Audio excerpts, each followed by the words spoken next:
Okay, since we have done create the chart of account, so we can move forward to organize the batches or to create the batches. Right, so you can close this one, exit button. And in order to organize the batches, we have to go to the for transactions and to organize batches here. Right, okay, so suka sangat untuk saya remind you guys, in order to organize the batches, there are two methods. The first one is add button. For the add button, you have to type all these batches one by one. I mean, secara detailnya lah, where you have to type the January 20 here. Okay, ni semua ni kena type by your own if you uh, gunakan add button. Right, so saya prefer my students to use generate button. Generate button ni adalah template. Right, so when you have to create the template once, sekali sahaja. And if you want to proceed to the next one or to the next one, you can, template to the header, you can generate sahaja lagi sekali. Right, and also for the generate button, okay, click generate button. So these are the batches that UBS already created for you. Okay, so we have to change accordingly lah. According to the questions, right? So the first one adalah save journal. Right, for the generate button ni, you don't have to type the January 20 yang belakang-belakang ni, tak perlu type lagi dah. Right, so nanti dia automatically akan ada. Right, so type je save journal. Okay, go down bawah. Next one adalah return inwards journal. Kita tukarlah accordingly. Return inwards journal. The next one adalah purchases journal. Okay, number 4 is return outwards journal. And cash book bank. Okay, so tak cukup kan kita yang dia provided until number 5, sedangkan kita ada 7 batches that we have to organize. So kalau tak cukup, you click add button in order to add new one lah. Cash book cash. Right, so click here save. Okay, and the last one adalah general journal. Okay, general journal. And click save again to save the last one. Right, so next one, you have to change the period here since they want us to enter the transactions for the January 20. So we change accordingly. January 20 here. Okay, and click button apply. Right, so you will see the batches will be appeared here. Right, so you don't have to type the January 2020 ni your own. Okay, template tu dah tolong buatkan dah untuk awak. Alright,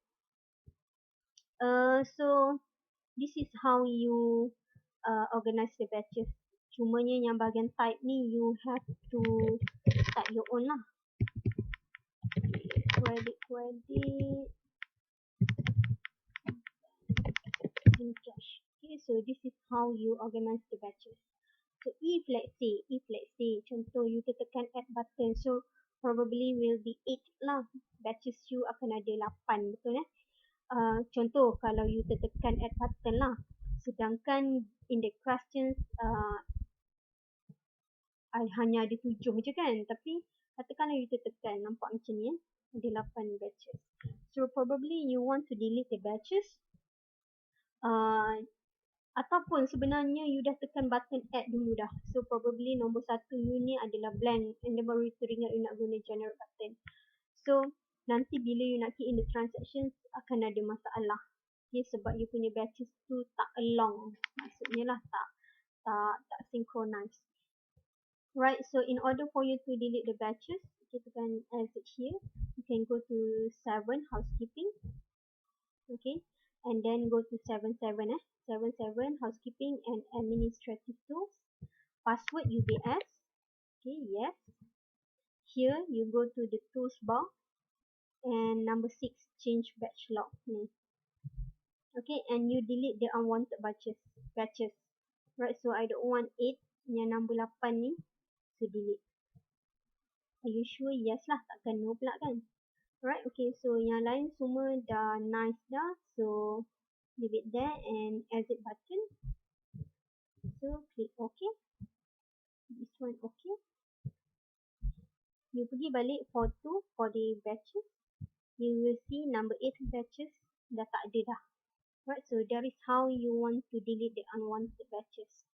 Okay, and also this is why you want to organize the batches. Perhaps you can use the generate button. Okay, you tekan button generate. So these are the batches that we already entered accordingly.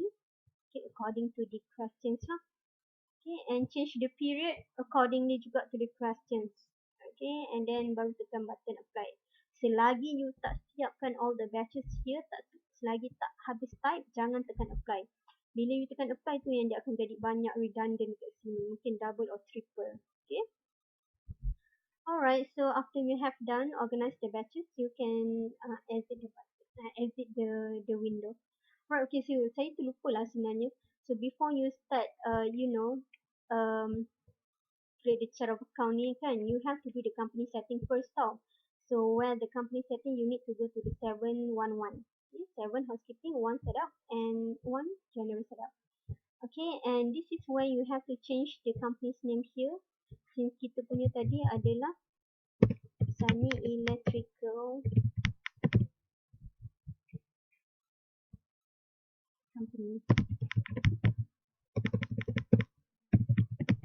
Right, so I don't want to change the address, leave it there, tak apa, terpulang. Right, okay, so for the closing date, since the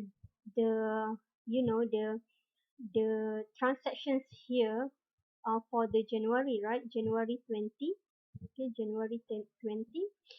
So last year accounting year, it will be the closing date lah.